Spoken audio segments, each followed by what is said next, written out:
Bueno, muy buenas noches con todos y con todas. Que tengan un muy buen inicio de semana en todas sus actividades. Justo ayer acabamos ya el primer módulo. Espero que les haya ido muy bien, hayan logrado completar con el foro, con el trabajo final de módulo y también con la evaluación. Comenzamos nuestra tercera sesión conforme al módulo 2 con la licenciada Paola Rospigliosi de Fundación Munas Guyaquita. Por favor, les pido, como hemos indicado a inicio del módulo, tratemos de ser puntuales en el inicio y también con las tareas en cuanto la docente vaya subiendo las tareas o haya algún foro, algún material, tratemos de revisarlo a tiempo para que no nos hagamos pisar con las últimas tareas, ¿no? Que aunque no crean, va pasando rápido cada semana y seguramente llegaremos al final de módulo y no queremos chocar con el inicio del módulo 3, ¿no? Y más allá de que haya buenas notas o malas notas, el objetivo es que todos puedan aprovechar eh, tanto la parte conceptual, el material que se les comparte, pero ante todo puedan aprovechar la experiencia de los y las docentes que tenemos en el módulo, que como han ido viendo al inicio en las presentaciones y también en cada sesión creo que ustedes han ido percibiendo, hay bastante experiencia cargada en nuestros docentes y es algo que muchas veces no podemos exprimir, si vale el término, en un solo taller, en un foro, en una conversación. Entonces tenemos acá con Paola tres, cuatro sesiones más. Entonces traten de aprovechar, hacer las consultas. Probablemente la pregunta no sea muy directa hacia el contenido, pero traten de aprovechar cuando exista alguna duda, porque todo lo que vamos a aprender en este módulo y en el diplomado concretamente, como les decíamos en un inicio, es para poder lograr hacer incidencia ante el Estado, ante las instituciones municipales, departamentales, para que podamos lograr de manera conjunta el cumplimiento, el ejercicio y la protección de los derechos de nuestra población. Angélica, ¿quieres comentar algo, perdón? Sí, sí, Annelies. Muy buenas noches a todos. Van a disculpar, estoy en la calle. Indicarles que a los colegas que lamentablemente no hayan podido presentarse al examen, tienen que enviar una carta, ya solicitando que se reprograme su examen. Número uno. Número dos, de la misma manera, para la presentación de del foro, del módulo uno que ya se cerró, y del trabajo final, lo propio. Si es que no pudieron presentarlo, tienen que enviar igual, solicitar una cartita para que se les pueda habilitar la plataforma por lo menos por media nota. Y por último, informarles que el día de mañana voy a enviar un formulario en donde se va a evaluar al primer docente del primer módulo. ¿Ya? Eso nada más, Annelies, gracias. Cualquier duda, consulta, me pueden escribir al WhatsApp. Yo voy a enviar a qué correo institucional tienen que hacer la solicitud. Gracias. Gracias, Angie. Bueno, espero que no sean muchas personas las que no han podido acceder al foro, al trabajo final o a la evaluación. Pero bueno, ya como escucharon, tienen una oportunidad, aunque es por la mitad de puntaje o menos puntaje, para poder rendir algún pendiente que tengan.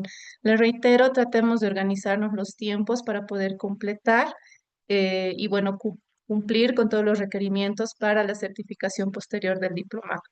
Les dejo ahora con Paola para que podamos continuar el módulo, que ha estado bastante interesante y los animo a que puedan continuar debatiendo, generando preguntas y compartiendo también experiencias que probablemente algunos de ustedes hayan ido recabando en estos años de ejercicio de su profesión.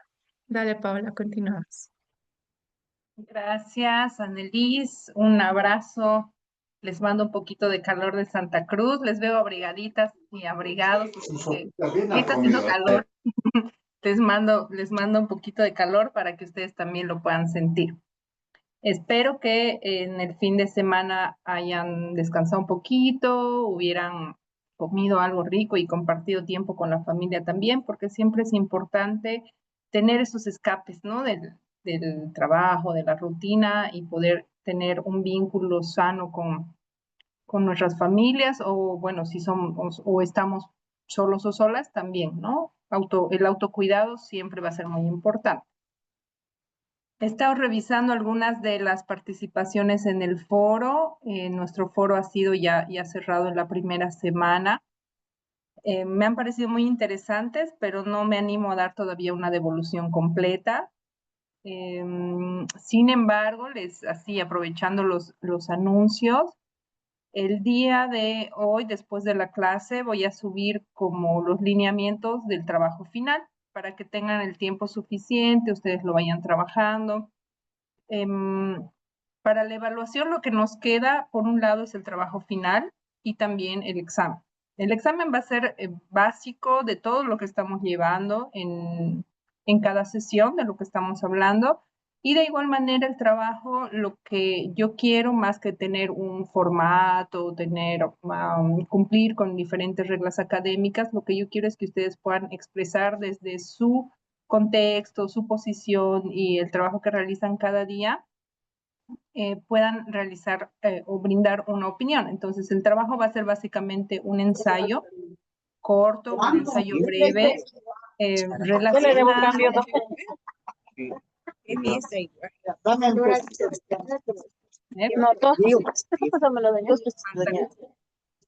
Hola, Esteli, ¿puedes cerrar tu micrófono? Creo que no nos escucha.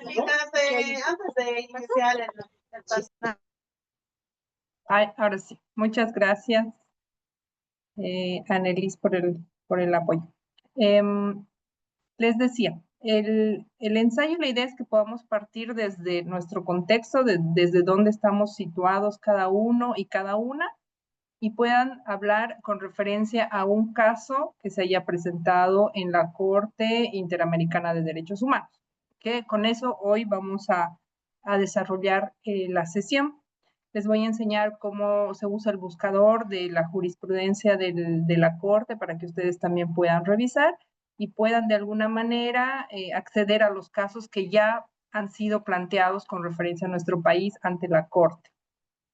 Ustedes pueden revisar ahí algún caso, leerlo, revisarlo y en base a lo que hemos hablado de los estándares, de los derechos humanos, de las obligaciones del Estado y demás, hacer un pequeño ensayo. No me hago problema si es de una página, si es de 2 páginas. Lo que quiero es que ustedes cuenten desde su propio criterio, puedan leer e interpretar ese tipo de casos que están planteados ahí en la Corte, ¿vale?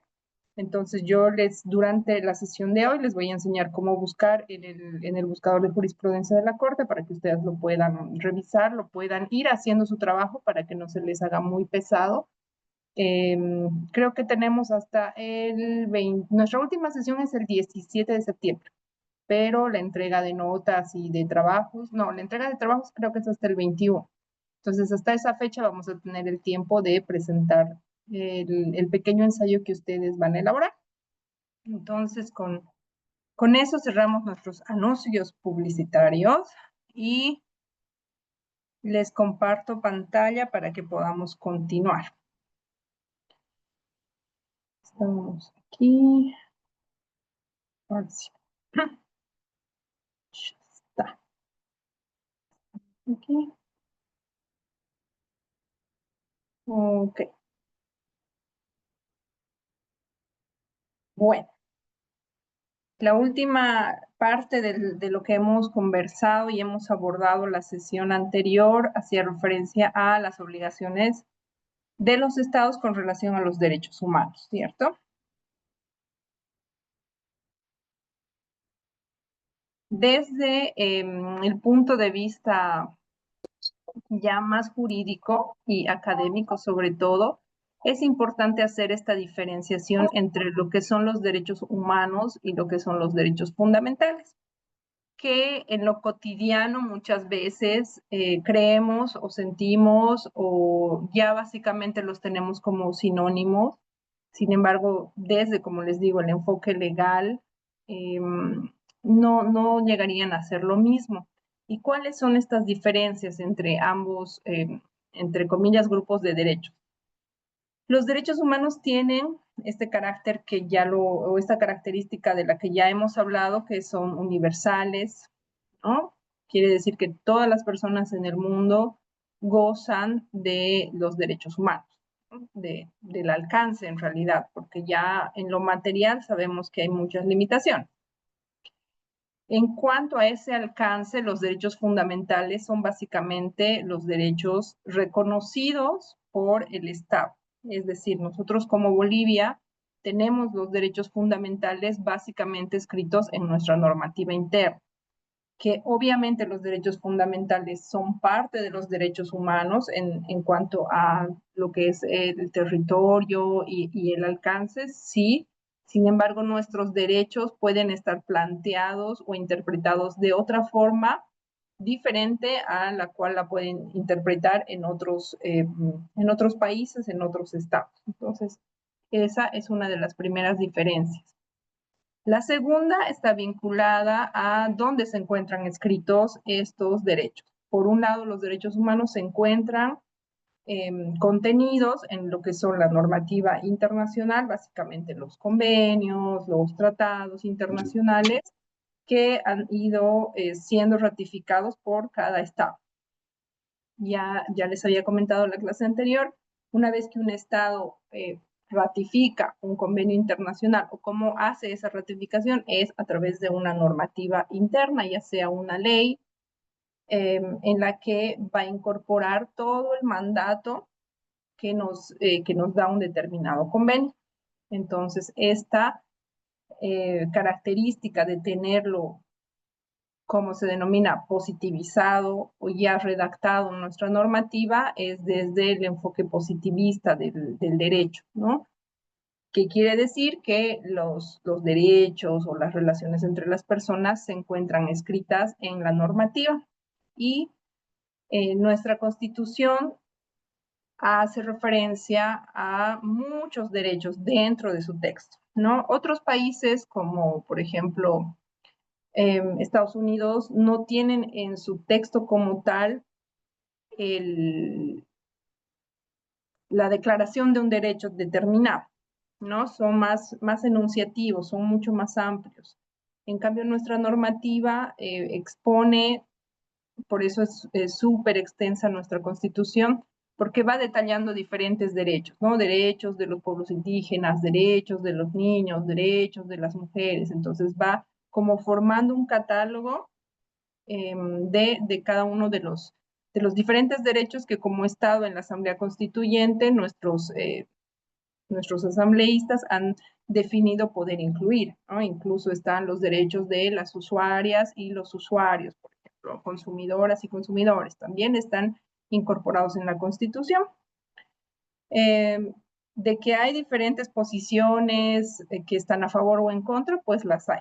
Pero lo que existe para nosotros ahora es lo que está ahí en el catálogo de derechos de la Constitución, que también en su propio texto reconoce lo que es el bloque de constitucionalidad, que básicamente la Constitución reconoce que los convenios y los tratados internacionales en materia de derechos humanos forman parte o están como que al nivel de la Constitución política del Estado si es que estos derechos fueran más amplios o no estuvieran escritos dentro de la Constitución.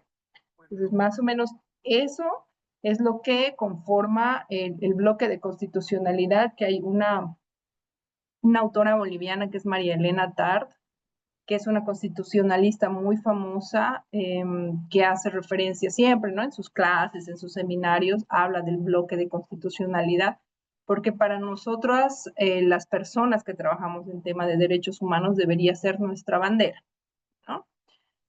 Una de las la tercera diferencia más bien entre lo que son derechos humanos y los derechos fundamentales es el contexto en el que están planteados. Por ejemplo, en los derechos humanos hablan más del deber ser, los convenios y los tratados hablan más de por decir una declaración, ¿no? Tienen un trasfondo filosófico, moral, mandan a que los estados parte garantizarán el derecho a la salud, por ejemplo, ¿no? En cambio, ya cuando uno ha ratificado un convenio internacional, no puede en su ley decir el Estado parte y dar una orden como un deber ser, sino tiene que ya en cuestiones de crear normativa, de crear políticas públicas, planes y demás, tiene que ir materializando ese derecho humano que ha reconocido y que ha determinado eh, para su propia población dentro de su territorio, ¿no? Entonces, esas son ambas diferencias, bueno, las diferencias que nos permiten entender que los derechos humanos son como lo macro y los derechos fundamentales son, no son menos, pero sí son algo que nos ayuda a aterrizar mejor y entender mejor lo que son los derechos dentro de nuestro contexto y dentro de nuestro territorio, ¿ya? Vamos a continuar y también estaba como pendiente hablar de las garantías de los derechos fundamentales.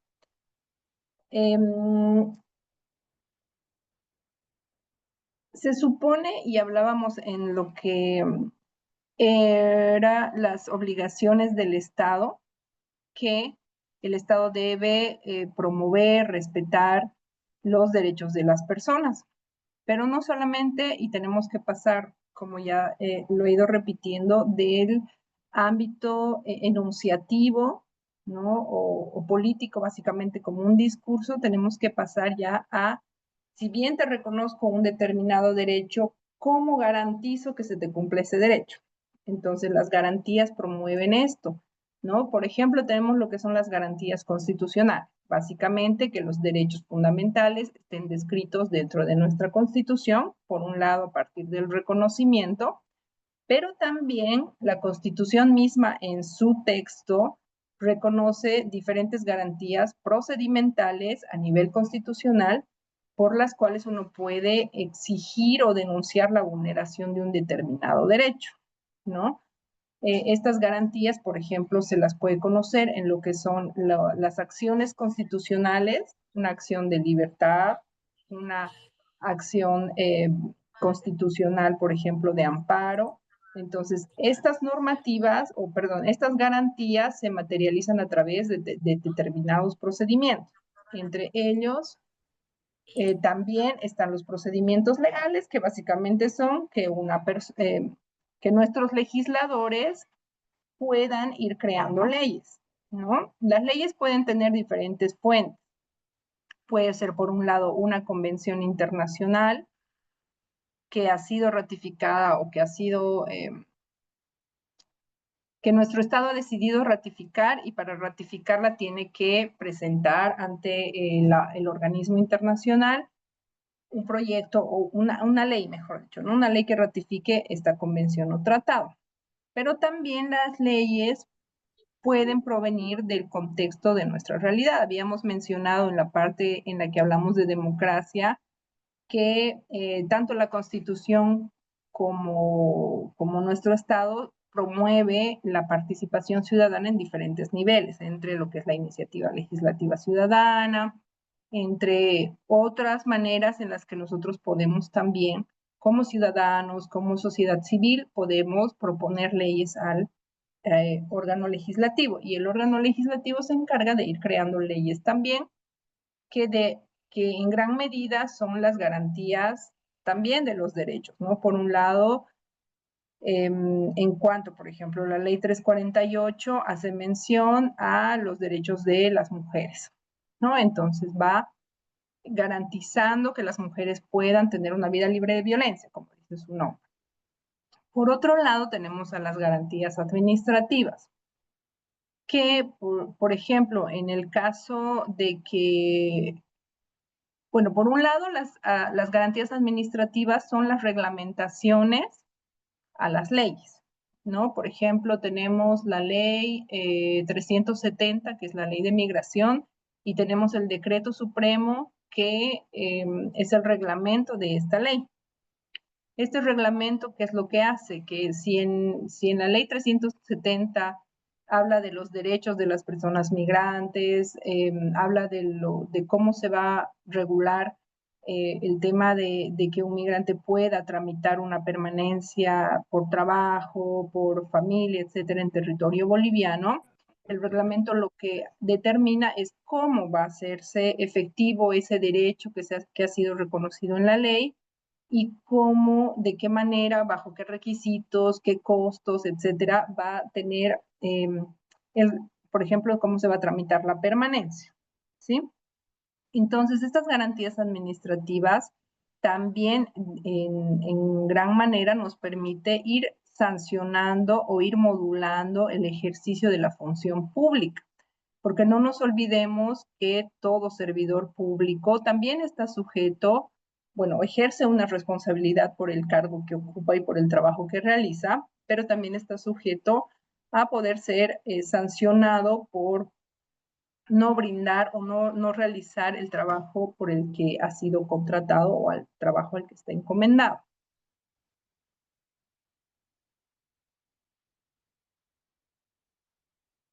Ok.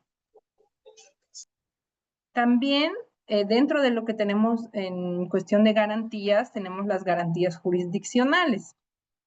Las garantías jurisdiccionales nos permiten, bueno, obviamente parten de lo que es la ley, pero también son parte de este sistema sancionador o del sistema regulador de las conductas individuales que puedan afectar los derechos humanos de la población.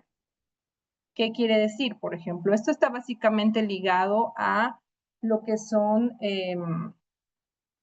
los diferentes tipos de procesos en materia legal. Los procesos civiles, por ejemplo, forman parte de las garantías jurisdiccionales desde el enfoque de que el órgano judicial tiene que organizarse de tal manera de que la relación entre civiles, por ejemplo, un contrato de compra-venta o un contrato de préstamo de dinero, tenga por detrás, en caso del incumplimiento, tenga por detrás un sistema que pueda garantizar a ese ciudadano el exigir esa obligación de la persona que ha sido, por ejemplo, del deudor en caso de las deudas, por ejemplo, ¿no?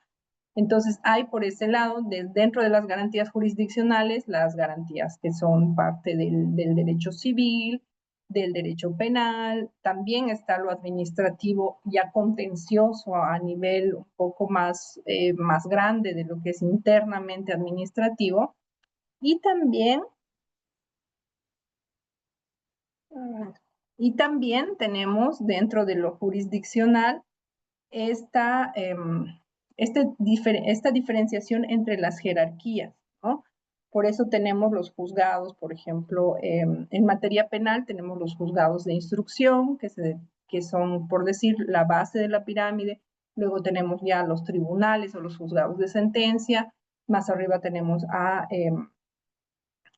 las instancias que van a revisar en caso una sentencia que nosotros o que la parte que se cree afectada pueda apelar también. Esa sería parte o son parte de las garantías jurisdiccionales. Dentro de estas 4 que les he mencionado, básicamente podemos determinar el rol de 3 órganos del Estado, ¿no? Con relación a los derechos, efectivamente. Tenemos a las constitucionales y las jurisdiccionales que forman parte de lo que es el órgano judicial, las garantías legales que son parte del trabajo del órgano legislativo y las administrativas que van de la mano del órgano ejecutivo. Entonces, no nos olvidemos que estos órganos del Estado, además del órgano electoral, siempre van a estar en relación, en constante supervisión entre ellos y que de alguna manera logran poder controlar el poder. Obviamente las realidades son diferentes porque tenemos en cada país tenemos los diferentes defectos, ¿no? Que pueden ser por un lineamiento político, por algún determinado poder económico, que estos órganos se van a inclinar hacia un lado o hacia el otro, pero en teoría todo debería funcionar porque tenemos a estos 4 espacios de poder o a estos órganos que se van a ir controlando, que se van a ir midiendo también y que de alguna manera todos tienen el objetivo en temas de derechos humanos de garantizarlos y de promoverlos, ¿sí? Ahora, Cuando estudiamos la teoría de derechos humanos, también nos hacen referencia a las garantías sociales, que básicamente es el rol que cumplimos ya nosotros quienes no estamos en función de gobierno, quienes no trabajamos en el lado gubernamental.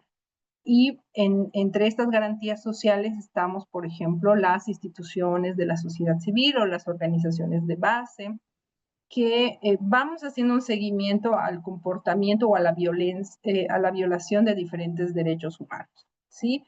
Por ejemplo, uno de los casos que son más dolorosos son los movimientos que buscan a desaparecidos en México, ¿no? Que cotidianamente se los ve cómo están transitando de un estado a otro allá en México, de que promueven diferentes movidas, le llaman movidas como poder ir a una casa y poder promover que se desentierre diferentes objetos y demás, ¿no? Porque van buscando a sus familiares desaparecidos y es un movimiento muy grande que existe allá en México y que es una garantía social de que esas personas que han desaparecido y se les ha vulnerado sus derechos en algún momento puedan eh, quizás no restituirse en vida porque probablemente ya no se encuentran vivas, pero de alguna manera esto no se pueda repetir. ¿Okay? En nuestro país tenemos también diferentes movimientos sociales que a lo largo de nuestra historia han ido manifestando y peleando por por poner en agenda unos derechos, ¿no? Quizás propios, quizás colectivos, quizás, por ejemplo, temas de medio ambiente que nos afectan a todos, pero hay este tipo de colectivos y también forman parte de lo que son las garantías de cumplimiento de los derechos humanos y fundamentales. Y tenemos otro tipo de garantías en cuanto a instituciones también, que son, por ejemplo, instancias que en teoría son independientes, como la Procuraduría del Estado o como la Defensoría del Pueblo, ¿no? Estas instancias también se constituyen en garantías porque desde el rol que cumplen, desde su mandato constitucional y legal, promueven principalmente lo que es la Defensoría del Pueblo, la protección y la vigencia de los derechos humanos en nuestro territorio, ¿no? Entonces, estas 6 fuentes de las garantías de los derechos nos permiten de alguna manera poder, si yo en mi caso encuentro o siento de que mi derecho humano o mi derecho fundamental está siendo vulnerado, puedo acudir a cualquiera de estas 6 instancias para que mis derechos puedan ser vigentes o puedan ser restituidos de alguna manera, ¿sí?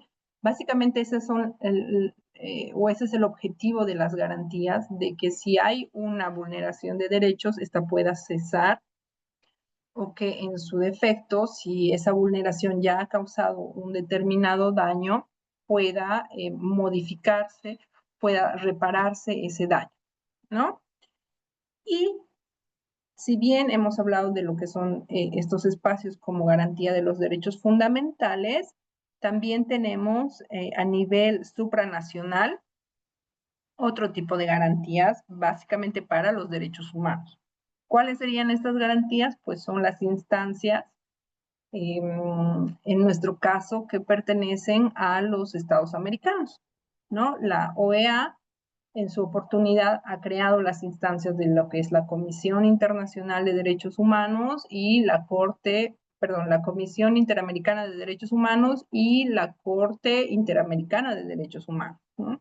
Cada una de estas instancias tiene sus propios lineamientos de trabajo, pero básicamente se constituyen en instancias a las que yo como ciudadana Paola siento que el Estado boliviano ha vulnerado un determinado derecho, puedo acudir ante estas instancias y poner mi denuncia, ¿no? Y esas denuncias que primero ingresan por la Comisión Interamericana de Derechos Humanos, si de alguna manera el Estado y la persona individual o el colectivo que se siente afectado llegan a un acuerdo, la comisión tiene este objetivo, ¿no? De atender y de tratar de llegar a algún acuerdo amistoso, entre comillas, en el que se promueva la reparación del daño, el resarcimiento y la no repetición de los hechos por los cuales esta persona colectiva o esta persona natural han puesto la denuncia o han denunciado a un Estado. Si en caso la Corte determina de que esta vulneración de derechos ha afectado o ha llegado a una afectación mayor, entonces la deriva a la Corte Interamericana de Derechos Humanos y la Corte ya hace su propia intervención. Entonces, sobre eso es a lo que ahora vamos a abordar, pero más que todo vinculado al tema de género. ¿Ok? ¿Por qué? Porque, bueno, nuestra última lección del primer tema era el Estado y su rol con la violencia basada en género. Entonces, aquí les doy como algunos ejemplos de lo que es el sistema interamericano y del sistema universal, porque nosotros pertenecemos a lo que es la Organización de Estados Americanos, pero también pertenecemos a las Naciones Unidas, y cada uno de estos espacios tiene su propia normativa, ¿no? El sistema interamericano, por ejemplo, trabaja en qué basan las investigaciones y los procesos dentro de lo que es la Comisión y la Corte Interamericana, pues básicamente en la Convención Americana de los Derechos Humanos, en el propio lineamiento de lo que es la Convención Belén du Pará, la Convención Interamericana para Prevenir y Sancionar la Tortura, por ejemplo, o la Convención Interamericana para la Protección de los Derechos Humanos de las Personas Adultas Mayores. Y en el sistema universal, es algo que ya hemos ido conversando, hablando, el Pacto Internacional de Derechos Civiles y Políticos, el Pacto de los DESC, que son Derechos Económicos, Sociales y Culturales, la Convención Internacional de los Derechos del Niño, y por ejemplo, aquí tenemos un ejemplo de la Convención contra la Tortura y otros tratos crueles o inhumanos o degradantes, que lo tenemos tanto a nivel en el sistema universal como en el sistema interamericano. Al igual que América, también se tiene un sistema europeo y también se tiene un sistema africano en el que van trabajando y modulando esta normativa en cuanto a derechos humanos y sobre todo atendiendo estas denuncias o estos casos en los que el Estado se constituye en vulnerador de derechos. Ahora sí, con ese nexo ingresamos al tema referido a lo que es género. Creo que es bueno primero poder dar un concepto genérico con relación al tema de género para que podamos partir del mismo punto en cuanto al abordaje. Entonces, rescatando lo que nos dice Amnistía Internacional, el género puede entenderse como una construcción social de normas, roles y conductas asociadas al sexo que se asigna a una persona al nacer y que condicionan su acceso al poder, a los recursos y al disfrute equitativo de los derechos, entre otras áreas, ¿no? Este es un concepto que nos los da Amnistía Internacional y que para mí es importante reflejar básicamente este tema del acceso al poder, porque está vinculado con nuestro segundo concepto, la violencia basada en género. La violencia basada en género es un término genérico que engloba cualquier acto perjudicial perpetrado contra la voluntad de una persona y basado en las diferencias socialmente atribuidas. ¿Qué quiere decir? Que el género es una construcción social y que la violencia basada en género está enfocada en esas diferencias que se nos han atribuido en esta construcción, ¿no? Estas diferencias entre hombres y mujeres. ¿Qué incluye? Incluye actos que infligen daño, sufrimiento físico, sexual o mental y amenazas respecto a esa violencia, coacción y otras privaciones de libertad. Estos actos pueden producirse en público o en privado. Vamos a tratar de desmenuzar este concepto para poder entenderlo mejor. ¿Qué sería la violencia basada en género? Hemos dicho que el género inicialmente es una construcción social. Quiere decir que, por ejemplo, en nuestro contexto en Bolivia, nosotros ponemos determinadas características a las mujeres y determinadas características a los varones que nacen con esos sexos, ¿no? Sexo masculino, sexo femenino. Y que en base a esos prejuicios que socialmente hemos ido perpetuando, o históricamente hemos ido perpetuando, existe un juego de poder, ¿no? Y en este juego de poder básicamente son las personas de sexo masculino las que ejercen un determinado poder en contra de las mujeres o el sexo femenino u otros diferentes al masculino. Cuando hablamos de violencia basada en género, estamos hablando de que estos actos pueden ser físicos, sexuales, mentales, o pueden ser amenazas con relación a lo físico, a lo sexual o a lo mental, coacción o privación de libertad también. Y un punto importante es de que esto puede suceder tanto en lo público y en lo privado. No olvidemos de que históricamente la violencia dentro de la casa, como se denominaba la violencia intrafamiliar, era un asunto privado, por lo que el Estado no se inmiscuía, no sancionaba. Eh, Básicamente, ¿qué se le decía a las mujeres en esos tiempos cuando iban a denunciar a la PTJ que existía en aquellos tiempos en Bolivia? Pues se le decía, no, si tu marido te ha golpeado, bueno, lo más que podemos hacer es derivarte a la Brigada de Protección a la Familia, que hasta el nombre nos interpela, ¿no? Porque protege a la familia, pero no protege a la mujer como víctima o al niño como víctima. Entonces, la persona o la mujer llegaba hasta esa instancia que era la Brigada de Protección a la Familia, y más que recibir una contención como víctima, un abordaje psicológico, etcétera, se topaba con una oficial de policía que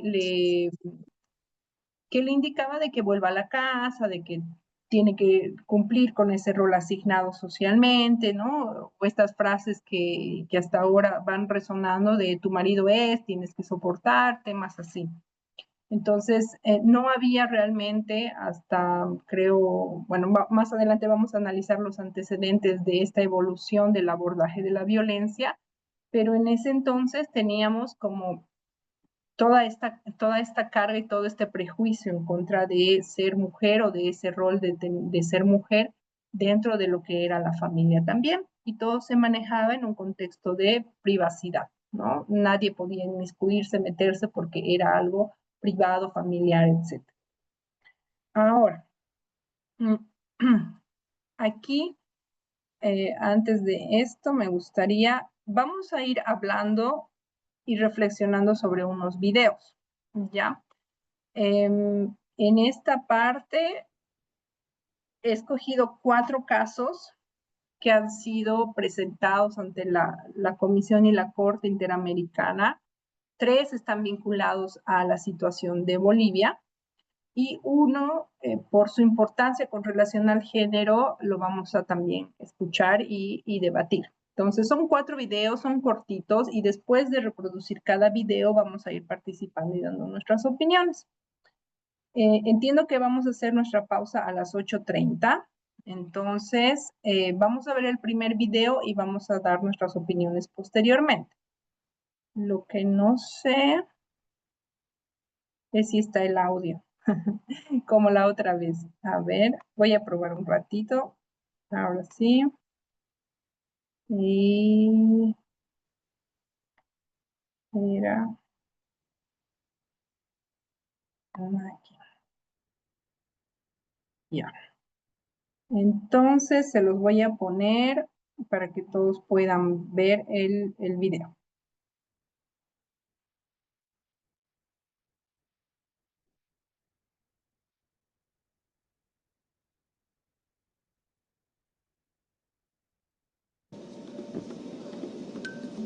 Si no se escucha, por favor, me avisan.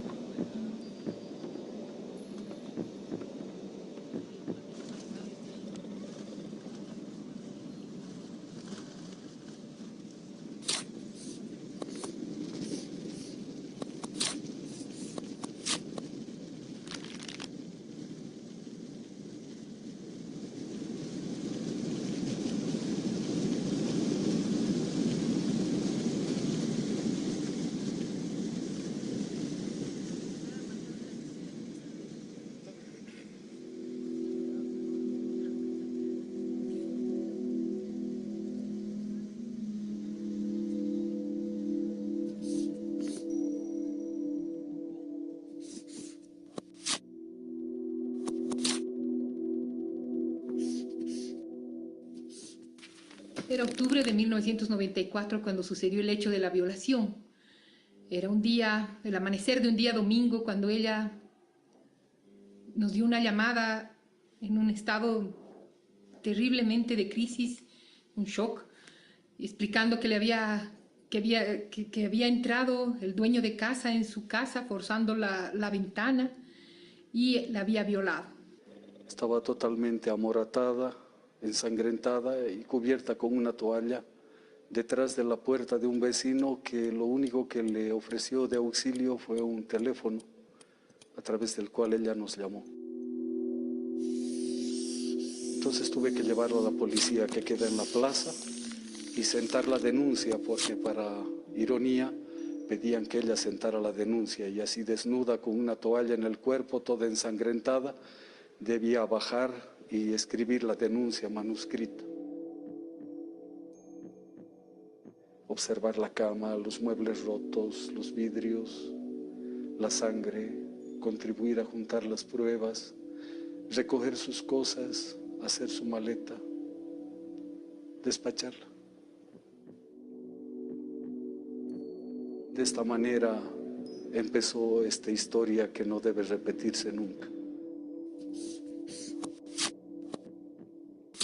El caso MZ, un caso paradigmático ocurrido acá en Cochabamba con una joven extranjera que vino a trabajar para Naciones Unidas y que tuvo la desgracia de alquilar el departamento en un lugar que le garantizaba su seguridad y que sin embargo fue precisamente el hijo del dueño de casa quien, aprovechando el acceso libre que tenía al inmueble, ingresó a altas horas de la noche, casi al amanecer, y procedió a violarla de la manera más brutal.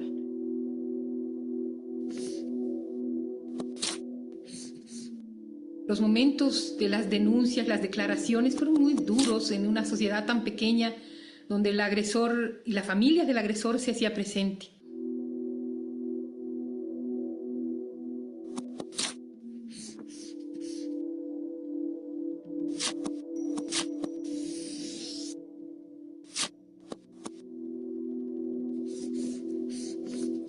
La policía pudo recabar absolutamente todas las pruebas y es más, el agresor se llevó una huella en la cara, en el rostro, producto de un golpe que le dio ella con una botella. Sin embargo, todas esas pruebas no sirvieron para el sistema de justicia boliviano. Una sentencia realmente más simbólica que real. Y, sin embargo, tanto para la Corte Superior como para la Corte Suprema de Justicia, estos elementos de prueba que se acumularon no fueron suficientes.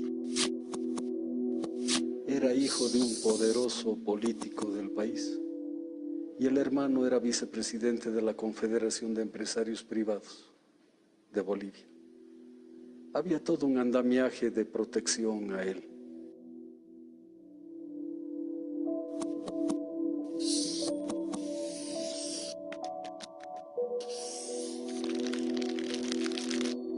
Acá fue absolutamente claro que tuvo muchísima influencia el hecho de que el sujeto sea un individuo de mucho poder económico, mucho capital social, porque era hijo de una familia conocida, hermano de un empresario, dirigente de la Federación de Empresarios de Bolivia. Entonces, obviamente, eso influyó para que la justicia boliviana no tenga ningún temor de ser inclusive denunciada ante tribunales internacionales como lo hicimos. El caso de Meseta, la forma como había sido procesado a nivel interno, era probablemente una de las pruebas más contundentes que alguna vez había estado en manos, por lo menos de Segil, respecto del patrón discriminatorio de respuesta del Estado, de un Estado, en este caso a través de la actuación de su Poder Judicial. No estaba respondiendo como debía frente a las denuncias de violencia sexual por parte de las mujeres. Y por eso esos casos quedaban en la impunidad. Que en Bolivia el patrón, como en muchos otros países del continente, el patrón de violencia de género es muy alto, entonces resta mucho por ser hecho y estos eventos, estas situaciones como las que se han planteado con el caso de Meseta, abren posibilidades bien importantes para revisar y disparar nuevas políticas públicas y nuevas acciones estatales tendiente a hacer lo que el Estado está obligado a hacer, que es el cumplimiento pleno de los derechos protegidos en los tratados internacionales. El caso llega a la instancia de admisibilidad y con posterioridad a esa instancia la Comisión Interamericana consulta a las partes sobre su voluntad de iniciar un proceso de negociación y efectivamente se llega a ese acuerdo que se firma en el año 2008 y esa es la situación actual. Todavía estamos trabajando en el cumplimiento del informe. El informe este acuerdo de solución amistosa no se cumplió todavía totalmente.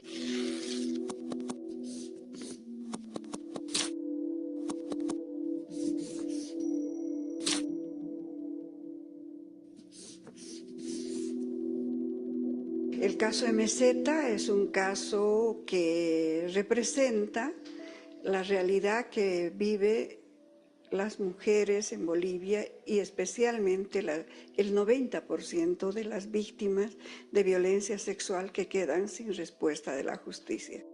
Lo primero que debemos hacer es procurar restablecer la verdad, porque sobre la verdad podremos construir justicia. Después del caso de Meseta, el Estado boliviano reconoció que efectivamente el órgano judicial había fallado. Hay que hacerlo presente para que no le pase a ninguna otra joven que sufra una violencia sexual que lo calle.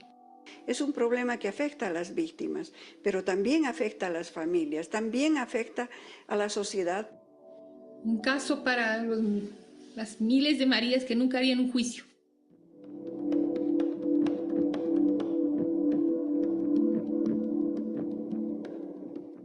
Yo quisiera decirles a las mujeres que han guardado el silencio sobre la violación, que deberían hablar. O sea, no es posible, creo que no es imaginable. Para mí, en ese momento, con 30 años, aquello era una cosa de terror. Y aquel día que fuimos al forense había que esperar entre cadáveres y cadáveres vivientes. Me duele, me conmueve a 18 años de hablarlo, me acompañan mis miedos sobre ese proceso. Siento que un hecho como ese no puede quedar impune. Yo misma, como persona y mujer, creo que la justicia es posible. Si la justicia falla, por lo menos la sociedad no tiene que fallar, tiene que señalar con el dedo a los violadores.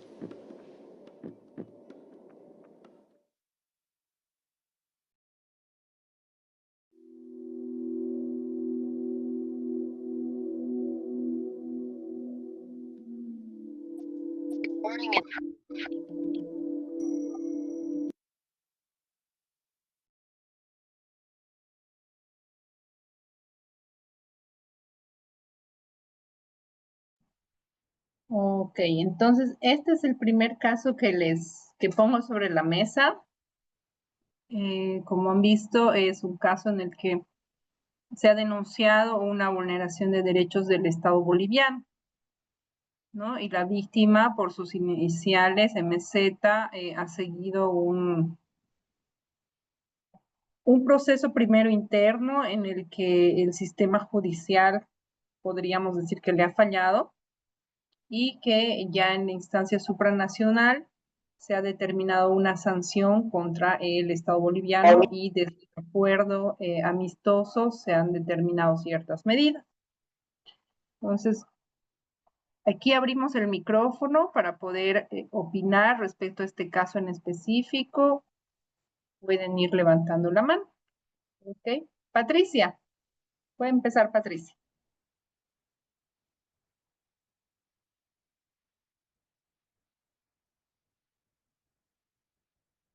Bueno, muy buenas noches a todos y todas. Mi nombre es Patricia y bueno, ahora está la intérprete Dayana interpretándome, ¿no? Yo he visto el video, justamente para mí es bastante importante porque hay muchas experiencias dentro de las personas sordas respecto a este tema de violación, ¿no? Por ejemplo, yo he sido participante de la Federación Boliviana de Sordos y también en la Asociación Departamental ahora de La Paz, ¿no? Y nosotros luchamos justamente por el tema del reconocimiento de la lengua de señas, porque eso da, por ejemplo, nosotros ya hemos trabajado con el tema de senadores, hemos trabajado el tema de la normativa y hasta el día de hoy esa estructura no se nos permite como reconocimiento de nuestro idioma. Y a partir de eso, nosotros cómo podemos tener estas oportunidades de hablar nuestros casos de violación. Y bueno, el día de ayer, a modo de comentario, se ha difundido que nuestra normativa lo han aplazado y no están reconociendo nuestro idioma como tal. Por ende, seguimos en una vulneración total como personas sordas. ¿Por qué? Porque no podemos hablar de estos casos de violaciones que también sufrimos dentro de la comunidad, ¿no? Entonces, nosotros nos apoyamos obviamente de una ley internacional que avala a las personas con discapacidad. Sin embargo, si hay un retroceso, si hay un aplazamiento de esta normativa, nosotros, ¿cómo vamos a seguir sufriendo este tema de abusos, ¿no? Que es netamente de la comunidad sorda. Ese es un ejemplo, ¿no? Nuestro derecho lingüístico, que es importante para poder acceder a la justicia.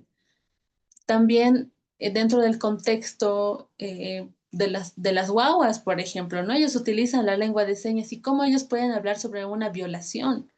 Entonces, a partir de eso, desde la niñez hasta los adultos mayores, generamos pues estas barreras, ¿no? Ahora con el servicio de interpretación podemos, tal vez muchas de nosotras, hablar justamente de estas situaciones, qué cosas nos han dolido, qué tipo de cosas hemos sufrido nosotros y cómo accedemos a la justicia. Pero sin embargo, si nuestra normativa está en retroceso, lo menciono nuevamente, como otros países, por ejemplo, en Colombia, México, ya se ha aprobado la lengua. Y por eso es que ellos tienen todo el derecho, y las mujeres básicamente, de poder denunciar estos abusos, estos atropellos, ¿no? Entonces es bien complicado darle una solución y también ver un tema de investigación dentro del proceso. No sé qué es lo que opinan también ustedes, compañeros. Muchas gracias, Patricia y Dayana, por la intervención y por la interpretación.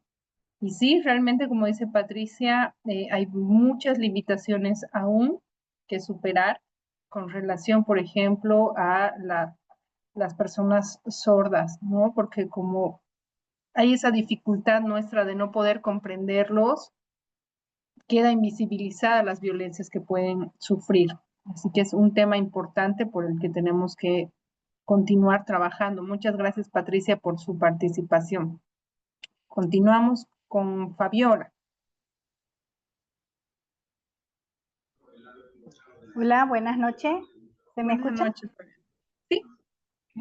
Buenas noches. Bueno, el video prácticamente nos muestra lo que a diario vivimos, ¿no? Entonces, todas las personas o las mujeres que deciden denunciar se enfrentan con estas barreras, ¿no? Entonces, donde muchas veces si la persona o el agresor tiene ingresos económicos, entonces hace de que se levante las audiencias, que no se presenten, y eso hace que los procesos muchas veces desgasten a las víctimas y que muchas veces ya ni quieran seguir, ¿sí? Entonces, este caso, o sea, no está alejado de nuestra realidad, ¿no? Entonces, inclusive podemos ver que también por el cargo que tenía esta persona, ¿no? Entonces se pudo llegar a instancias internacionales. Mi pregunta es, Licen, si este caso aún sigue abierto el MZ, o qué acuerdos quedaron o qué sanciones para Bolivia hubo con respecto a eso. Que eso no me quedó claro en el video, por eso.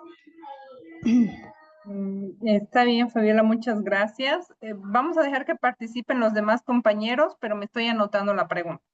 Ya. ¿Ok? Ok, gracias. Paola Blanco, por favor.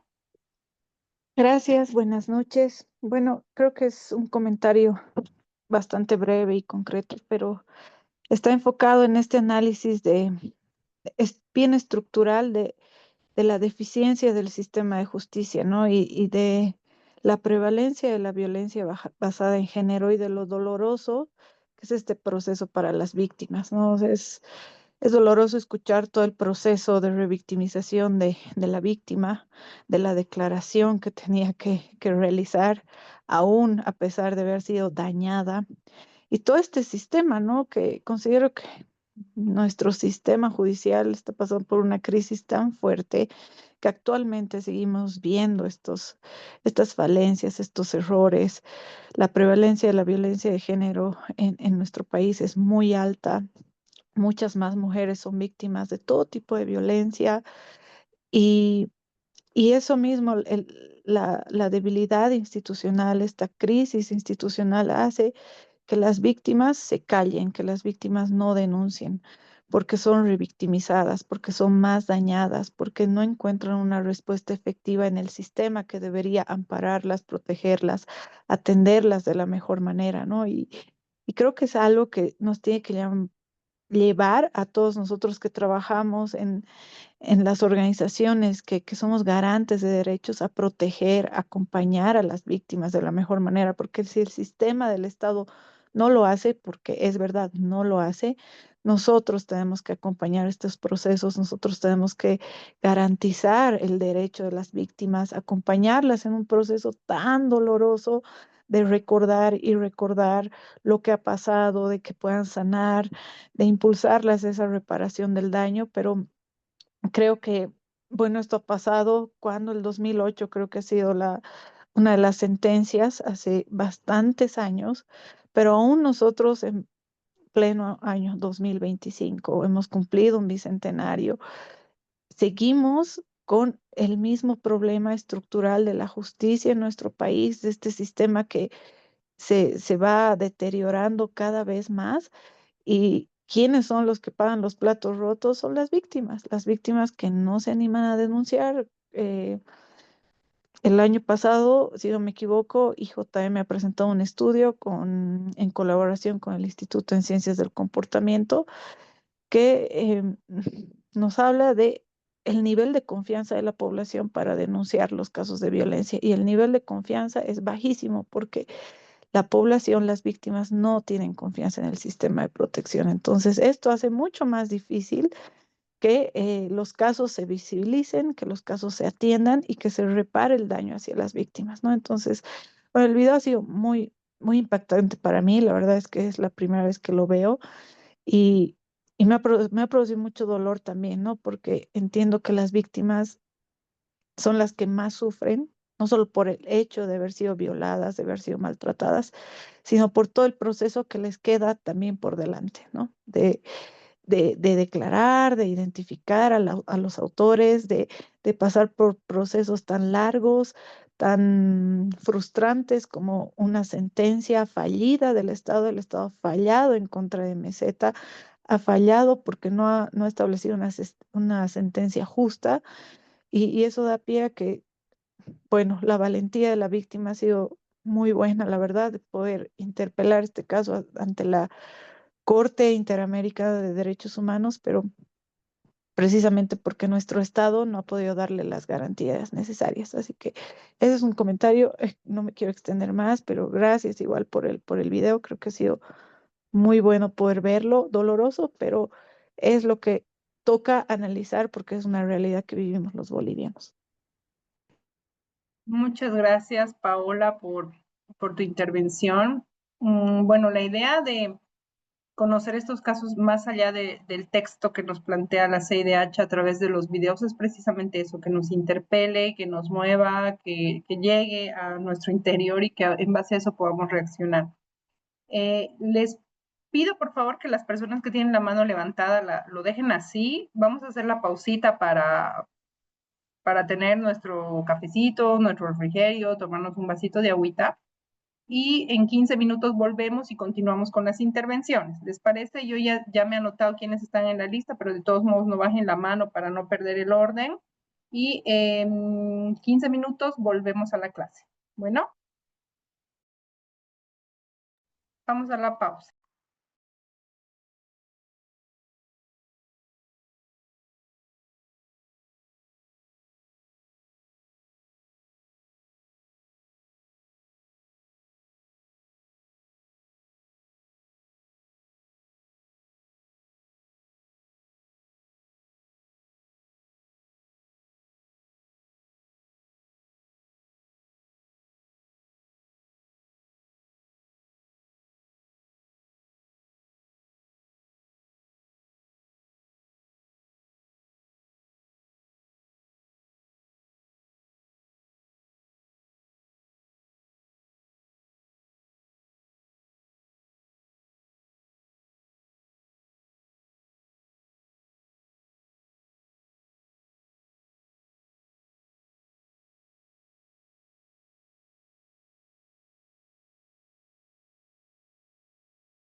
estamos en esta situación donde deberíamos trabajar mucho, decir, lastimosamente la justicia boliviana tiene muchas falencias y créanme que todas las denuncias que puedan llegarse a interponer en la CIDH están ganando porque evidentemente existen estas debilidades, estas fallas y este video pues nos abre mucho al tema de la justicia actual en la cual estamos viviendo y que me apena lastimosamente cuando nosotros motivamos a ver toda la ruta crítica de atención de la violencia y lastimosamente pues no se está cumpliendo adecuadamente con las víctimas y ahí está el rechazo mismo y el que al final desistan de las denuncias también. Eso todo, eso es por mi parte, doctor. Muy bien, muchas gracias, Esteban. Importante su opinión. Paula,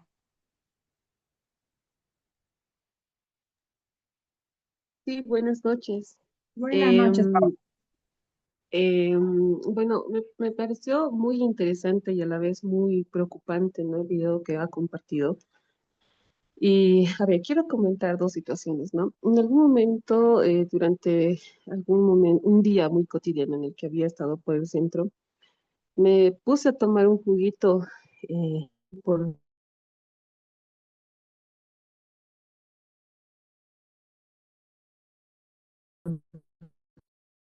la verdad no les dije qué personas eran, pero sí logro escuchar lo que ellos comentaban, ¿no? Y con palabras muy soeces hacían referencia a la esposa de uno de ellos, que sí, y yo entendía de que el señor la había agredido físicamente a la señora y que ella se lo merecía porque no le había querido preparar el café cuando el señor había llegado mareado. Pero ¿qué era lo alarmante en este caso?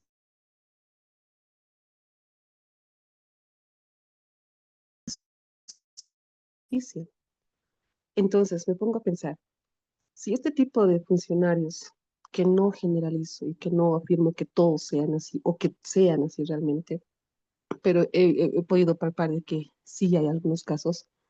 Lamentablemente no se puede hacer mucho cuando los mismos funcionarios que supuestamente trabajan en acciones de prevención,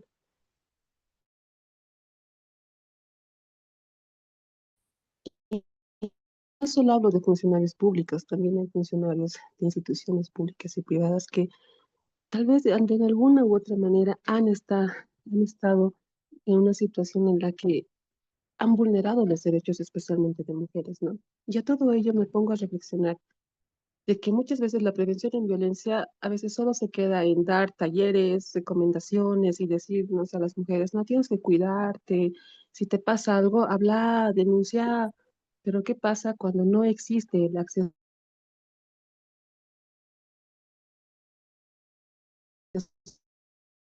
tan fortalecido y es muy difícil de que ellas puedan denunciar? Entonces creo que también es importante trabajar con nuestros niños, con los jóvenes y con los hombres y con las mujeres el cuestionar los estereotipos de poder y de machismo que están en la sociedad, enseñarles que desde niñas y niños que el respeto, el consentimiento es la base fundamental para poder promover la equidad. Si no cambiamos esa mirada, la prevención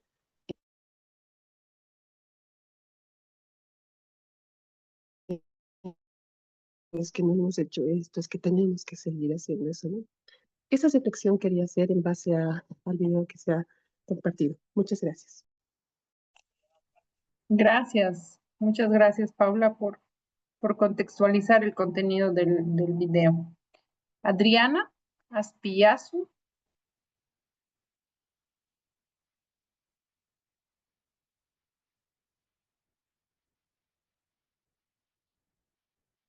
¿está todavía? Todavía no se incorpora. Hernán,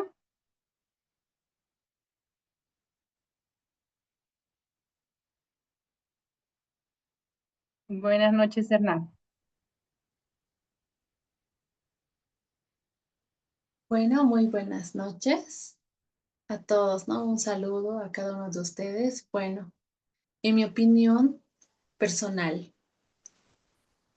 eso muestra, bueno, lo que el video muestra es un sistema de justicia en Bolivia que no funciona, que no protege y obviamente las personas que sufren alguna violación sexual en este caso y tienen un sufrimiento bastante profundo, no pueden denunciarlo.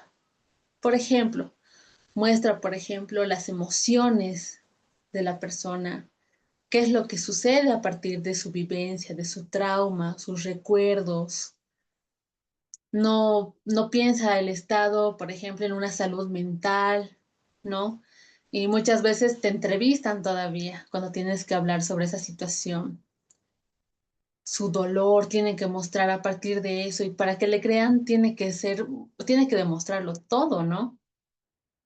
Ahora, hoy en día en Bolivia, seguimos, ¿no? Con ese tema de un Estado injusto, de un Estado que no protege, que si bien te entrega garantías, igual te puede pasar cualquier cosa. Dice que te da garantías, dice que te da justicia, dice que te da un lineamiento de apoyo, de colaboración. Sin embargo, uno mismo tiene que ser justo, vas a la fiscalía, pero no te colaboran del todo, te hacen pasar el tiempo, pero tampoco hay el respeto a partir de tu vivencia, de todo lo que cuentas, ¿no? Muchas gracias. Gracias, Hernán. Gracias, Dayana, por la intervención. Ñam, ñam, ñam. Nils. Nils Castillo.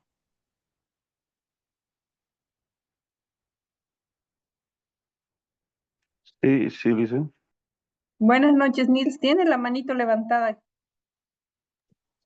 ¿Quiere dar su opinión? Uno de los, bueno, más allá no quiero desmerecer obviamente que siempre la mujer está en estado de vulnerabilidad por una simple cuestión biológica, podemos decir, ¿no? Para empezar. Pero yo lo que advierto es la afectación en realidad de un sistema, todo el sistema.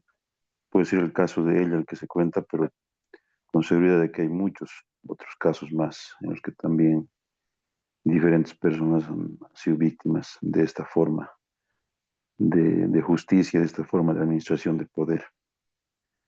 Y yo quiero ir un poco más allá, no quiero que se me tome como, quiero que se tome como una opinión política que no lo es, lo hago desde un punto de vista lo más objetivo que se pueda, pero hay modelos de gobierno que buscan, es decir, que se arma de tal forma un modelo de gobierno con una ideología y todo, que hasta lo que se quiere es que la justicia falle, que la justicia no funcione, que la justicia esté mal para poder aprovecharse de eso. Un compañero anteriormente hablaba de que les hacen contratos temporales, siempre hay acefalías, en fin. Es justamente eso lo que quiere ese modelo. No estoy identificando ninguno, pero hay modelos de gobierno que deciden de que se va a hacer así, ¿no? Se va a hacer la designación de jueces de tal forma, la designación de fiscales de esta forma, para poder hacer movimientos, para poder cambiar y tratar de manejarlos en función del poder, ¿no? Todo esto desemboca en que la justicia se deteriora totalmente y como un modelo o una ideología de poder ha decidido manejar la justicia, hacerse cargo, entonces esa gente que ha entrado pues es gente que tiene inclinación tiene algún interés personal y por eso está ahí y va a hacerle favores al poder. Lo peor que le puede pasar a un país es de que su justicia esté influenciada por algún otro poder. En el caso de Bolivia, yo lo que veo es que está muchísimo influenciada por el poder político y eso es lo que ha generado el deterioro. Hace, no sé si un año atrás o cuándo es que volvieron a aprender a un asesino en serie, un asesino serial que estaba con sentencia, pero que había sido liberado, ¿no? Ha sido liberado por un juez, tenía varias muertes ya en sus antecedentes, y bueno, lo vuelven a aprender porque había vuelto a cometer otro crimen. Esa es una situación realmente, eh, no sé, sorprendente, por decirlo menos, pero yo creo que de lo que se trata es aquí de un sistema de justicia, porque no creo que lo que tenemos en Bolivia se resuelva con más plata. No creo que se resuelva ni con más policías, ni con más fiscales, ni con más atención gratuita, no. Aquí se trata de cambiar el modelo, de independizar, de darle las herramientas de independencia a la justicia para que se pueda evitar este tipo de situaciones como el del video que hemos visto, ¿no? Eso, Lisa. Está bien, Nils, muchas gracias por su participación. Dicen, Sí, ya, Adriana. sí, me había llamado, no, se me bloqueó el celular, no por ti. Ok, Adriana, no hay problema. También en aporte a mis otros compañeros, si bien considero que dijeron muchos puntos que realmente se tienen que ir mejorando a medida de que evidentemente los mismos contextos cambian, que es principalmente el procedimiento que cada situación conlleva, ¿no? Para que realmente se haga justicia. Creo que también estoy muy de acuerdo con el compañero y creo que ahí es el manejo de influencias, creo que también mucho es el abuso de poder, porque si bien en el video indicaban también en el sentido de que era familiar de un político, ¿no? Y si la política se maneja de esta manera, ¿no? Con el abuso de poder, en vano nos vamos a regir a varias normativas si desde nuestras autoridades no hay esa conciencia, ¿no? Esa normativa y ahí también apoyo, ¿no? A mi compañero que han precedido a mí, que se tienen que modificar las leyes y las normativas para que realmente esto se vea representado en también las actitudes que nuestros mismos gobernantes y autoridades tienen para con la misma normativa y para con cada uno de los casos, porque si bien va a seguir existiendo que hay algún tipo de influencia o privilegios por alguna de las partes y en el peor de casos de la parte victimaria en este caso, estamos pateando aire, ¿no? Lamentablemente es así. Y ese sería mi comentario, ¿no? Está bien, Adriana, gracias. Gabriela Delgado.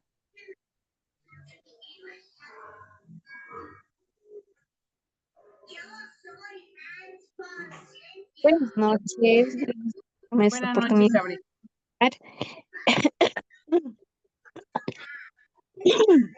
Más que un comentario, es una pregunta respecto al video que se ha visto. ¿Cuáles han sido las soluciones a lo que es al sistema judicial que ha tomado el caso, ¿no? Y, y eso, la pregunta, ¿no? Ok, Gabriela, gracias. Vamos a responderlo enseguida.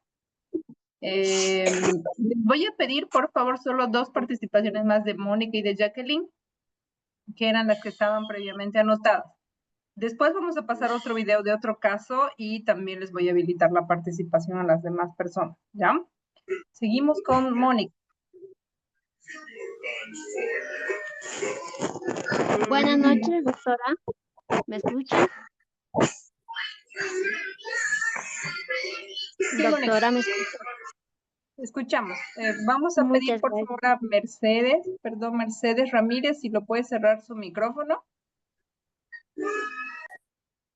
Gracias. Ahora sí, Mónica. Gracias, doctora. Muchas gracias. Buenas noches a todos. Doctora, el video, como todos mis compañeros han señalado, realmente refleja la realidad en el sistema judicial en el que estamos, ¿ya?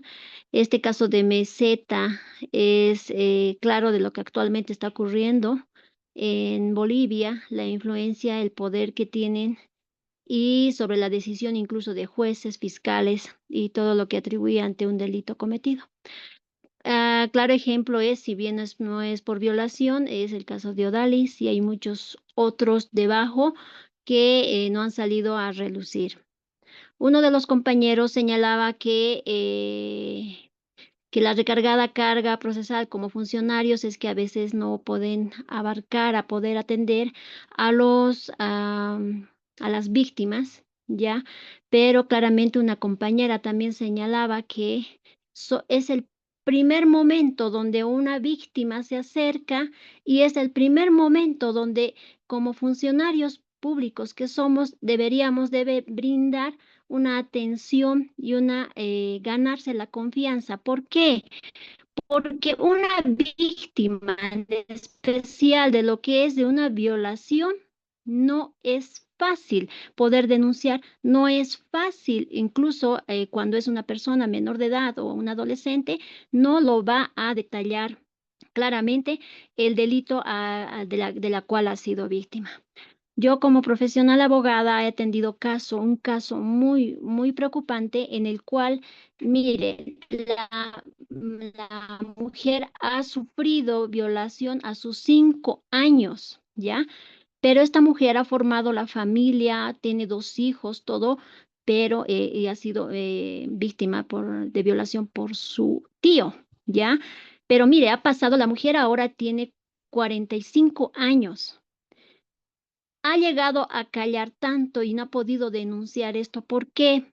Uno, por factor económico, porque sabemos muy bien que los investigadores no se van a mover, aún así sea de oficio y así sea ordenado por el Estado, no lo van a hacer.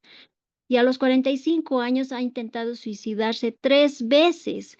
O sea, como funcionarios nosotros tenemos que reflexionar realmente que al primer momento que nos llegue una denuncia por violación o sea cual sea el delito, deberíamos de atender con calidez. Es cierto que nosotros tenemos una carga bastante, ¿ya?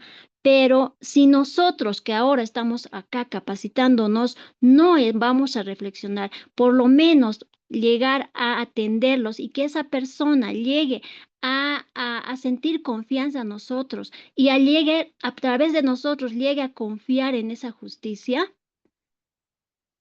realmente estamos perdidos. Entonces, para mí, personalmente, licenciada, que en lo que estamos fallando somos nosotros como persona.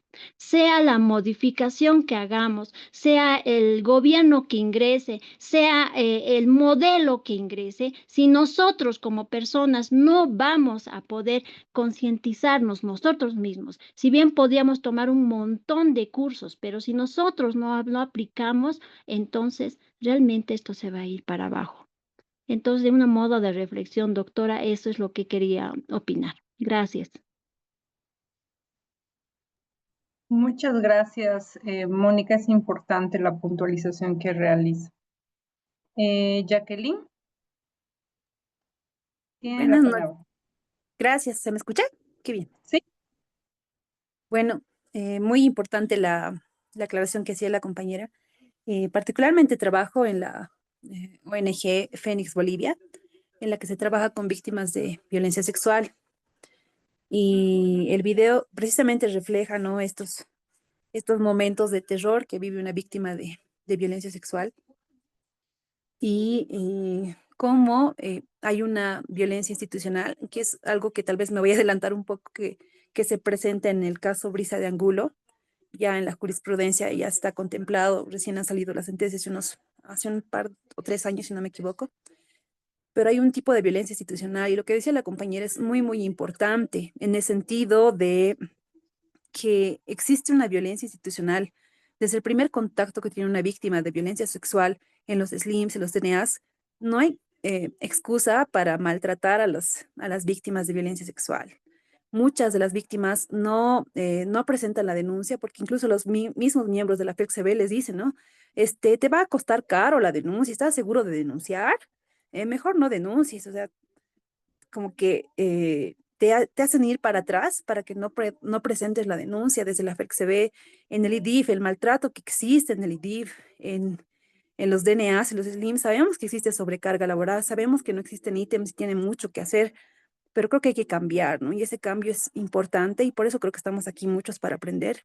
Tal vez humanizarnos un poco más y no tratarlos como un número más, un caso más que hay que presentar la denuncia y demás. No lo veamos de esa manera, sino que aprendamos a ser más empáticos, como decía la compañera, que busquemos la manera de nosotros apoyar a las víctimas porque somos el primer contacto. Entonces, eso es muy, muy importante y cambiar este esquema institucional de violencia que existe. Gracias, Jacqueline. Les voy a presentar el otro video. Les voy a presentar el más cortito para que luego podamos tener espacio de debatir y ya el día miércoles vemos los dos que son un poquito más largos, ¿ya? A ver, voy a buscar.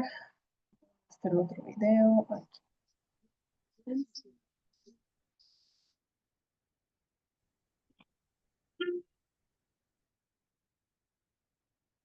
El video hace referencia a otro tipo de violencia que ustedes ya van a poder identificar.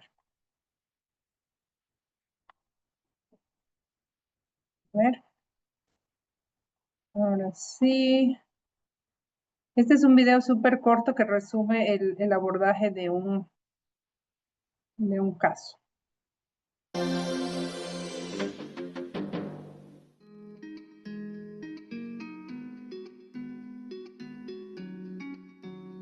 El caso IV versus Bolivia en un minuto.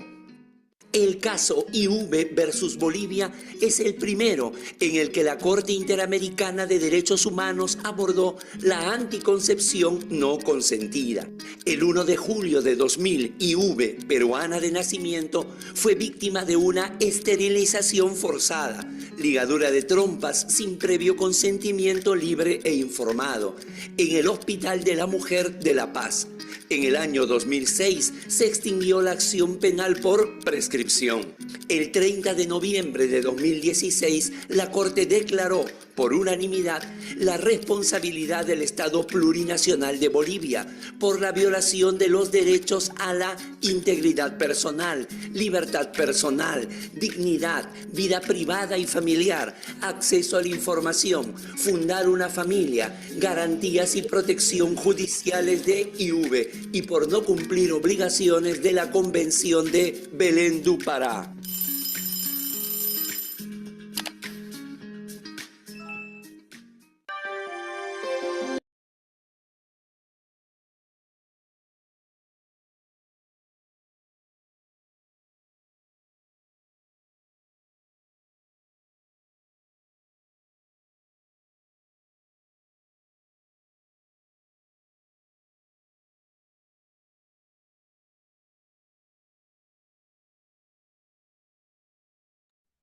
Estaba hablando sin activar el micrófono. Ya, les decía que este es otro caso en el que también se ha denunciado al Estado boliviano y también forma parte de las obligaciones que tenemos emanadas por la Corte Interamericana. Entonces, vamos a empezar con Elizabeth Castro, que creo que también estaba pendiente su opinión del anterior video. Y si quiere opinar de este también, y seguimos. Está luego Gabriel y luego Rosemary. Tiene la palabra Elizabeth. Gracias. Buenas noches, licenciada, y buenas noches a todos los integrantes del grupo. Creo que lo que iba a comentar va relacionado de manera muy general, ¿no?, a lo que es el sistema judicial, porque en cualquiera de los casos que se vayan a exponer, tal vez me encuentre con alguna sorpresa en los siguientes videos, ¿no?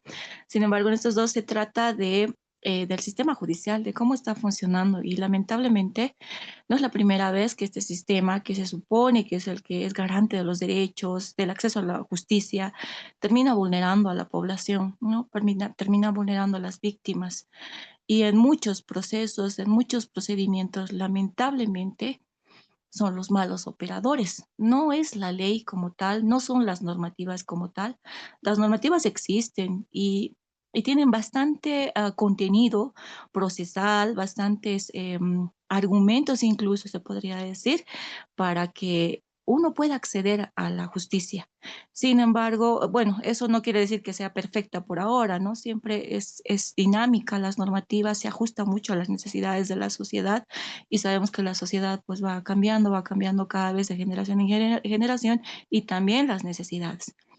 El detalle son los malos operadores que están tanto en el en el sistema público y también los que actúan de forma privada, grandes consorcios de abogados, de operadores de justicia también, y de la misma instancia pública, fiscalías, juzgados, etcétera, corrompidos. Por eso también es que hoy en día si tienes plata, hay justicia. Y si no, pues mejor no lo hagas, ¿no? No lo denuncies.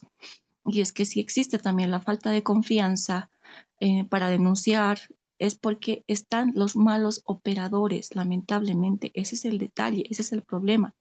La falta de conciencia de la población que está en estas instancias garantes de justicia. Ahora, habemos grupos sociales, organizaciones que también, como usted decía anteriormente, somos garantes de justicia. Y en muchos casos, pero muchos casos, quedan en la invisibilidad porque simplemente no se conoce. O hace mucho también la desinformación de la población. La población no sabe qué hacer. Piensan que solamente el SLIM o el DNA son las únicas instancias de denuncia. Pero cuando tú vas informando a los pocos que ya hasta se sorprenden. Pienso que con esto hay que trabajar bastante en la información, en la difusión de la información, enfocarnos bastante en trabajar una construcción social de las nuevas generaciones más conscientes, más sensibles. Y yo estoy segura que con todas las experiencias que estamos viviendo, las cosas van a ir cambiando. Pero mientras tanto, ¿qué hacemos? Mientras esta construcción lo vamos luchando todos y todas, ¿qué hacemos? Porque los delitos siguen ocurriendo, los crímenes siguen pasando y los malos operadores siguen administrando la justicia. ¿Qué es lo que hacemos? Es ahí creo que donde todos deberíamos asumir un poco más de conciencia, como decía una compañera que antecedió, ¿no? Cuando estamos nosotros como servidores públicos para atender a la población, pues es importante aplicar el tema de calidez y calidad, pero sabemos que eso no es suficiente, porque por mucho que hagamos, promovamos la denuncia, los llevemos hasta las instancias judiciales, hay un momento en el proceso donde lamentablemente es el tema del dinero y lo económico. Y no es porque las leyes lo digan, sino porque así está trabajado por los malos operadores. Entonces, eso es lo importante también que hay que ir viendo, hay que ir trabajando y nosotros no seamos parte de ese sistema, ¿no? De malos operadores, tanto privados como de la instancia pública. Eso es lo que quería comentar. Muy bien, Elizabeth, muchas gracias. Gabriel. Buenas noches, doctora. Buenas noches, compañeras, compañeros. Eh, realmente, ¿no? Esta situación,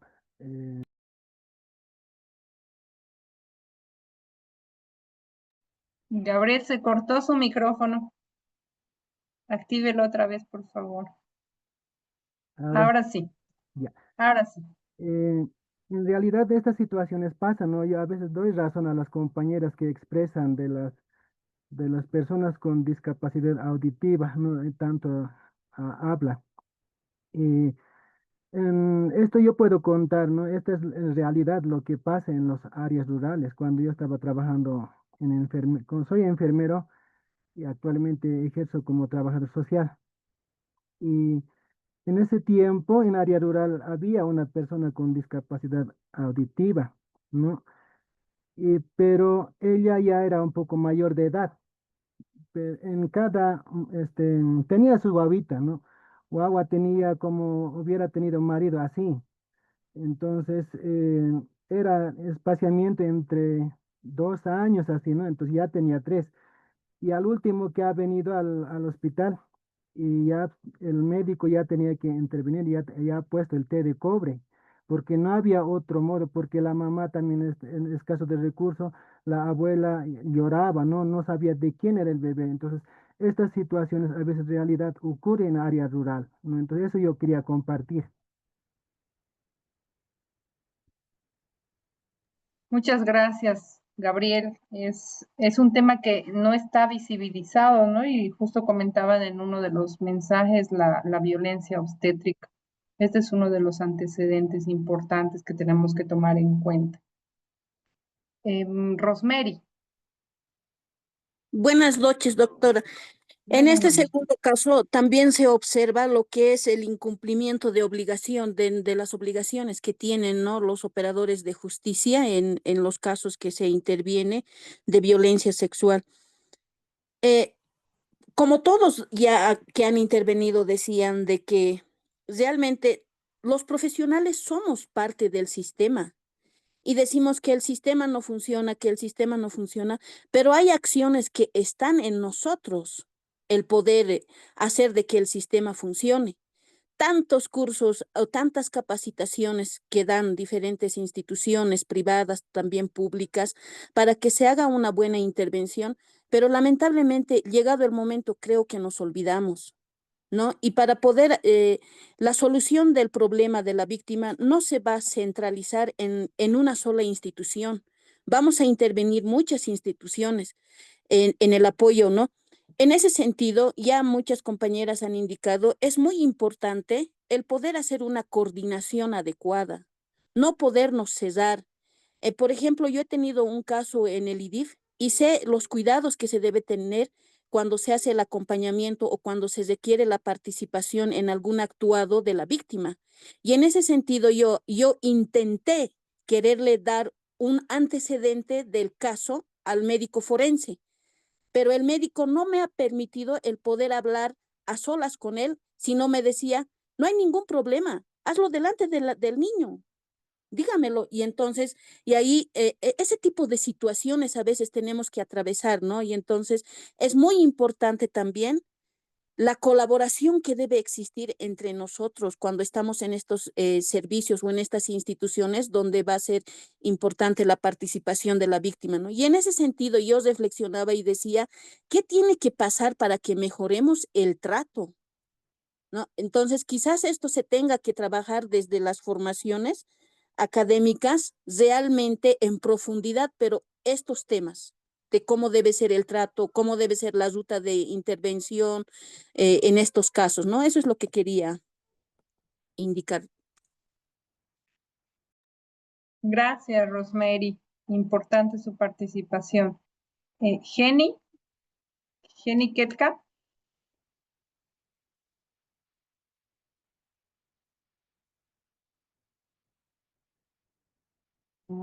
Creo que está teniendo problemas. Jenny, ¿está? Ya, mientras soluciona el tema de su micrófono, Evi de la Cruz.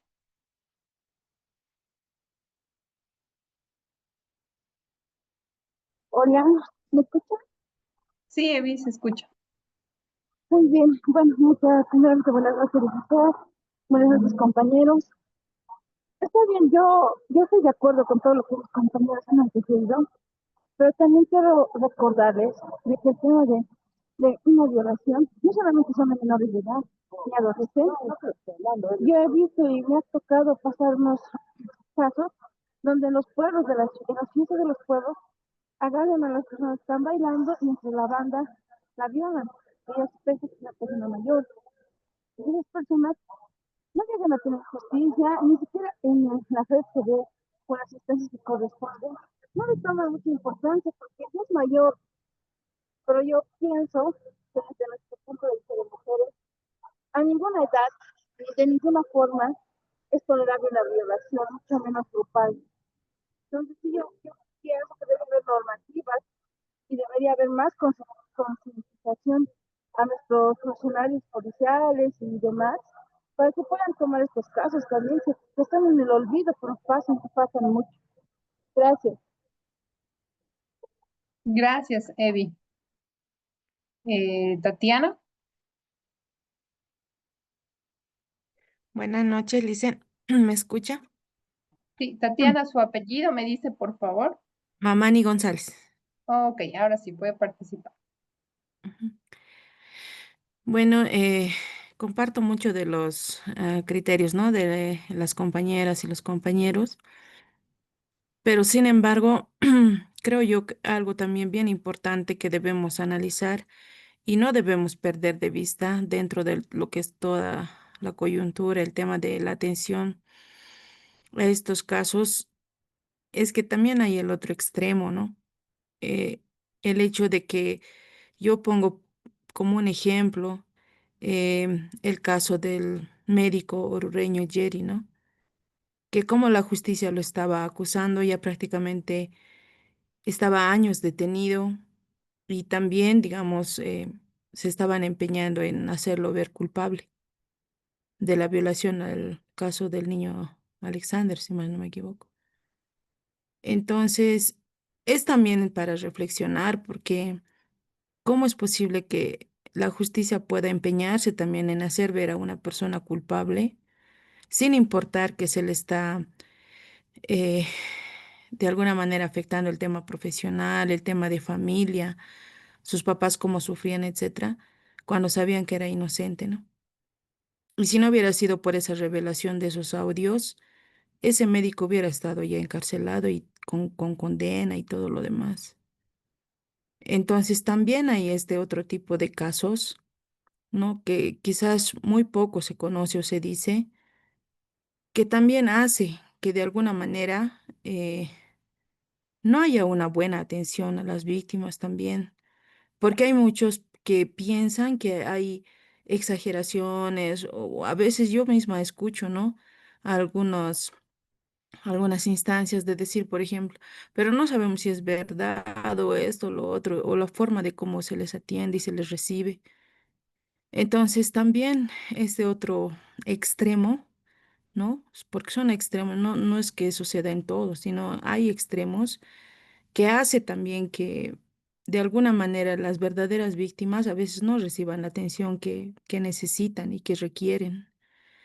Entonces, si bien por una parte, se puede avanzar en lo privado desde nuestras familias, como decía anteriormente la compañera, que parta de nosotros mismos, que es un punto muy importante, ¿no? Porque el núcleo de la familia yo pienso que es donde se debe también revalorizar quizás lo que es, digamos, el poder transmitir los valores, los principios, eh, el hacer volver a hacer tener ese sentido de familia, ¿no? Muchas veces el exceso de trabajo, porque también la situación económica en nuestro país es bien complicado, entonces papá y mamá tienen que salir a trabajar, dejan a los hijos al cuidado de unos y de otros, o sea, y siempre hay, ¿no? Una situación y otra que se presenta. Sin embargo, creo que el tema de la familia también se ha dejado muy de lado, ¿no? Y por otra parte, estos casos que son de extremo, del otro lado también que se va culpando a personas inocentes, hace que toda esta situación de alguna manera también se refleje en las verdaderas víctimas, en quienes realmente sufren estas agresiones y estas violencias, que no reciban la atención correspondiente. Y a veces, como en algún momento se mencionaba también, naturalizamos estos casos. Parece ya como algo normal que en las noticias salga uno u otro caso. Ah, mira, otra vez ha salido, esto ha pasado, ¿no? O sea, así se le toma en nuestra sociedad. O un ratito tal vez conmueve y ya, vuelve a pasar a otra cosa, a otra situación. Entonces, creo que el naturalizarlo, el volverlo, entre comillas, ¿no? Un normal, realmente nos afecta mucho como sociedad. Y yo veía hace poco, ¿no? Esos videos que se ha viralizado, creo que era en Potosí, como de un golpe a su pareja, una mujer, prácticamente le deja inconsciente en el piso y no le es suficiente, ¿no? Han debido ver ustedes, compañeros, también, licenciada de que seguía, ¿no? Lastimándole pese que estaba ya sin conocimiento en el piso y seguía golpeándole. Entonces hay también estos casos tan extremos que sinceramente nos debe llamar a la reflexión porque creo que el problema es integral y realmente tiene tantos puntos de análisis que no simplemente, digamos, debemos enfocarnos en un solo punto, ¿no? Ver todas estas aristas también y de qué manera realmente la justicia puede ir mejorando, porque es algo que, un punto clave para que también las verdaderas víctimas puedan tener una verdadera atención en los diferentes casos que se presentan, ¿no? En los diferentes casos de violencia que la normativa reconoce. Eso quería aportar, licenciada. Gracias. Muchas gracias, Tatiana. Ya hemos pasado la hora. Yo creo que tenemos ahorita 4 personas, pero no me gustaría darles la palabra a algunas y algunas cortarles o que tengan que correr por el tema de la hora. Entonces, por favor, les voy a pedir que en la próxima clase empecemos con la participación de ustedes. Ya me anoté sus nombres, Wendy, Nelly, Alain y Dayana, para que los 4 la próxima clase también puedan intervenir, ¿no? Y ahora nos vamos todos tranquis. Estaba preparando la respuesta de las preguntas que hicieron respecto a las sanciones que tuvo el Estado boliviano, pero igual se las voy a compartir el día miércoles en nuestra siguiente clase.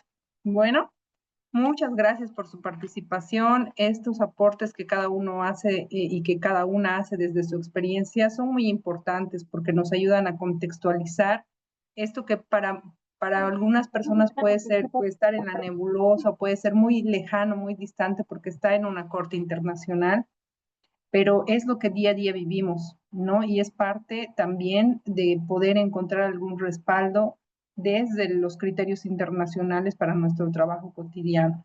Entonces, espero que les sirva, que sea un motivo también para que ustedes se vayan informando más y reflexionando también. Con esto les mando un abrazo grande, descansen, mañana vayan a trabajar con mucha energía y conmigo nos vemos el día miércoles. Un abrazo y un agradecimiento también a Annelies por estar haciendo el soporte técnico también. Buenas noches. Gracias, Buenas Paola. noches, Liz. Nos